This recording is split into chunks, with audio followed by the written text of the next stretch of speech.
mga ka-viewers, welcome back po muli sa ating pong munting channel, Rapmix TV lang po. For today's video mga ka-viewers, ay iluluto po natin yung po mga natira po nating gulay sa rep, at meron po akong repolyo at carrots at spring onion. Kaya simulan na po natin mga ka-viewers. Ito na po ang mga sangkap na gagamitin po natin mga ka-viewers.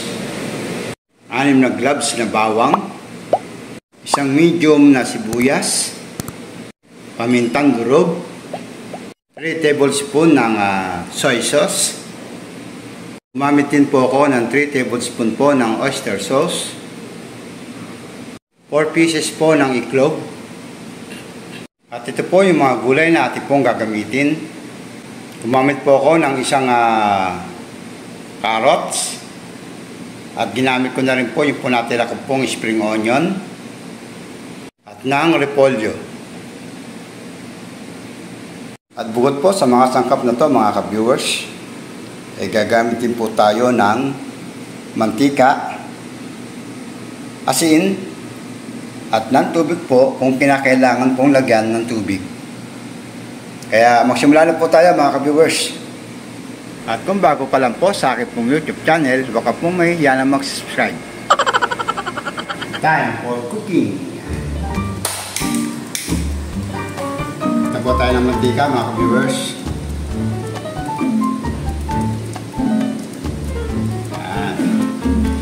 Dito po muna natin ang iklog mga ka-viewers.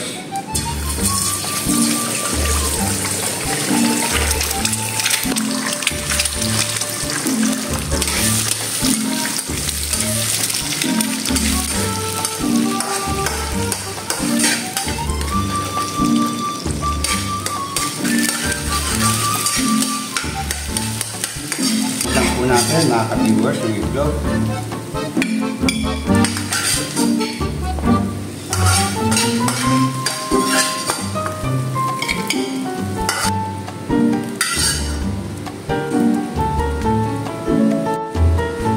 Lagyan ulit tayo ng konting mantika mga ka-viewers. Okay na po yan. Na natin yung bawang mga ka-viewers.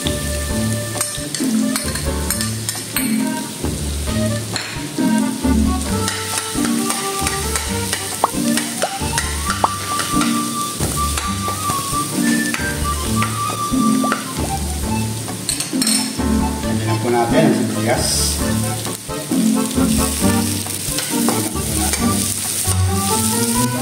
Po natin na lumabas po yung aroma niya.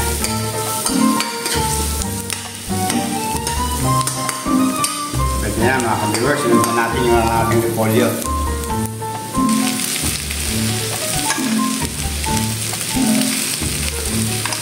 Po natin mga ka-viewers.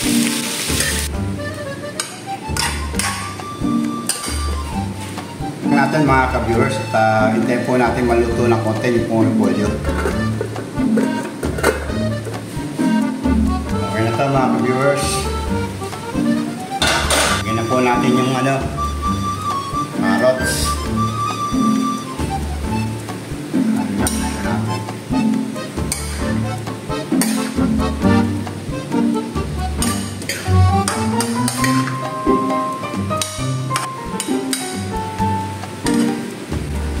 Muna ulit natin mga ka-viewers, mga ilang minuto lang po.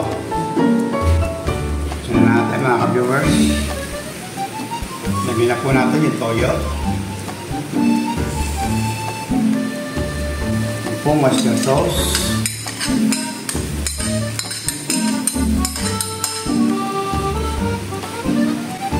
lagyan na po natin yung pamintang durog.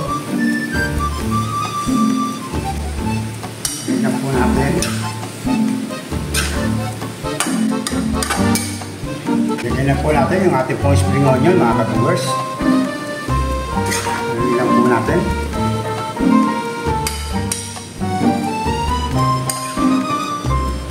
Lagyan na po natin yung pong iklog. Lagyan po natin.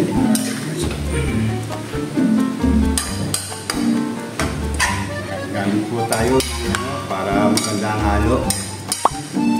Ito ang ating kulong ngayon. gulay. Repolyo na may itlog. Po natin siya ng konting asin, mga ka-viewers. Okay na po yan. Gawa po ng toyo, saka po ng oyster sauce, mga alat.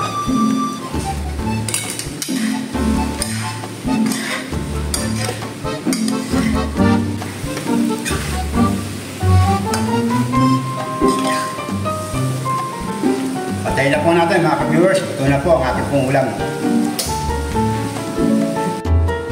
Ito na po ang finished product po natin, mga ka-viewers. Ang ating pong easy vegetarian cabbage recipe. Maraming salamat po muli sa inyong lahat, mga ka-viewers, sa pagsama po muli sa akin sa araw na to, sa aking pong pagluluto. At to all my subscriber and new subscriber, shoutout po sa inyong lahat. Bye bye po, kain po tayo.